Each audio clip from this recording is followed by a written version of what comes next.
Hey, what's up YouTube? Hefe coming to you. Captain Awesome's Fish Room, the Dove-Eye tank. I just wanted to show y'all this piece of driftwood I got. I got it for free from a fish tank buddy. Let me give y'all a side shot view. There you go. It's pretty cool piece of driftwood. I'm hoping that becomes his lurking spot.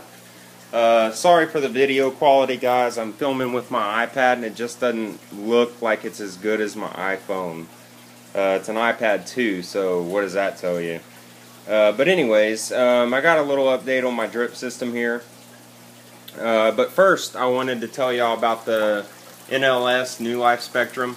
I just started feeding all of my fish with the exception of the 2 large Dove-Eyes and the pair of Managuensis. I haven't gotten the 6mm pellets in yet, so I'm awaiting those to start feeding all of my fish. But anyways, I started feeding this, as y'all know, yesterday to my fry. Today I started feeding my larger fry the 1mm cichlid formula, and the rest of my fish, with the exceptions of the ones just mentioned, the 3mm, they all love it. It's a really nutrient dense food. When it hits the water, it turns into like a spongy type feeling, so that it's actually palatable to the fish. You know, when they munch on it, it's something that they, you know, enjoy eating.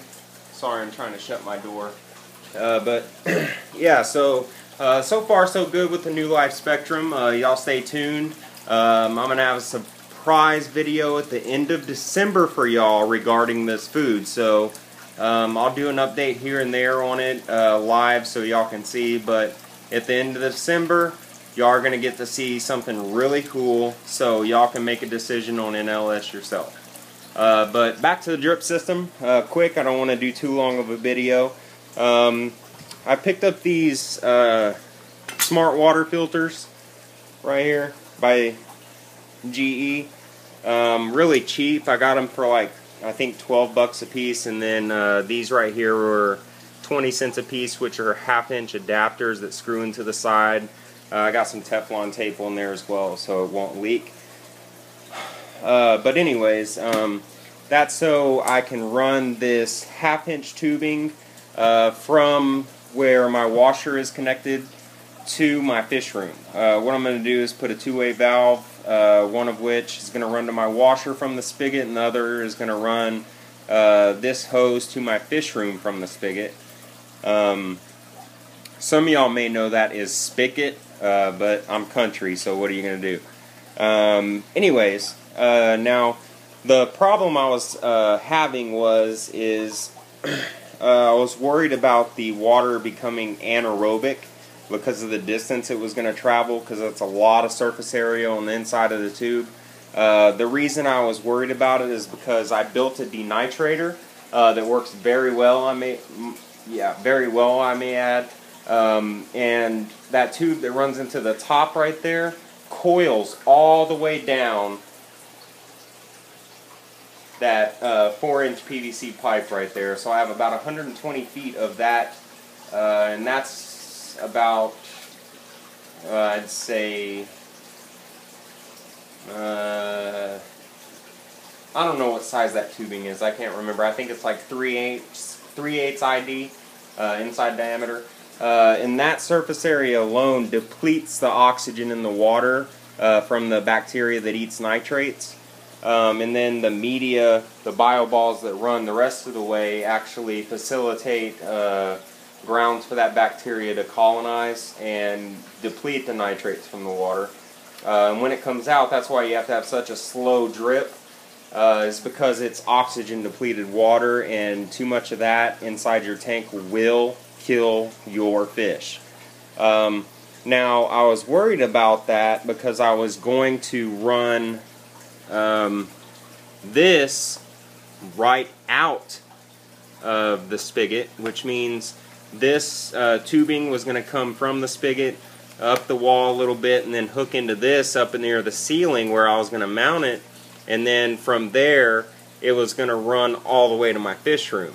Well, what I ended up deciding is I'm going to have this or all three hooked up possibly. I haven't decided on that yet. I'm going to have that hooked up to my fish room right up there where that corner is. And of course it's going to be filled with carbon, maybe one of those 4-micron filter blocks to get anything and everything out of the water that could possibly be there, and it'd be 100% pure but still maintain the pH balance that I want. So what I'm going to do is this is going to run from where my washer hooks up all the way down to my fish room, connect into this or all three of these. And then there's going to be an adapter to where I can do the 1/2-inch tubing to this 1/4-inch micro drip tubing, which is, a pretty sturdy product, and then run to every tank in my fish room. Now the pressure regulator from the washer to here is going to be running 30 psi, which means I can run as many tanks as my fish room that I could fit in here comfortably, which is probably about 12 to 15 tanks. I don't think I'll ever have that many, simply because of the size of the tanks I'm working in here and planning for in the future. And then from the end of that tubing to each tank is going to have a drip emitter, whether it be 0.5 gallons per hour to 1 gallon per hour. All of my smaller tanks, like the 40 breeder, the 30 tall, all the 10 gallons I'm going to have hooked up as fry tanks, and my 20 high here, all of those are going to have a 0.5 drip emitter. So it'll change approximately all the water in the tank. I can't do the math that fast, guys. Probably 2 to 3 times a week. Let's see, 265, so it'd change 100 some odd gallons. So yeah, I'd change it twice to 3 times a week on, maybe even 4 times on some tanks, which won't be a problem because there will not be any chlorine in the water. Now, I'm going to have to play with it a little bit because it may mess with my biomedia, simply because the bacteria inside that media probably won't get enough to eat and kind of die off a little bit. But as long as I have some kind of colony in there, it won't matter. Simply because there will be a fresh water supply constantly. So, as long as I'm filtering the particulate matter out of the water, I don't think it'll matter too much. I've never had a problem, with that kind of stuff before. But then again, I've never had a drip system before, and you'd think as long as I've been in the hobby I would have had something like that by now, but I haven't. I was trying to think of a good way to do it, and when I watched Forrest's video with that pressure regulator hooked up to the sink, I was like, ding, ding, ding. I don't know why I didn't think of that.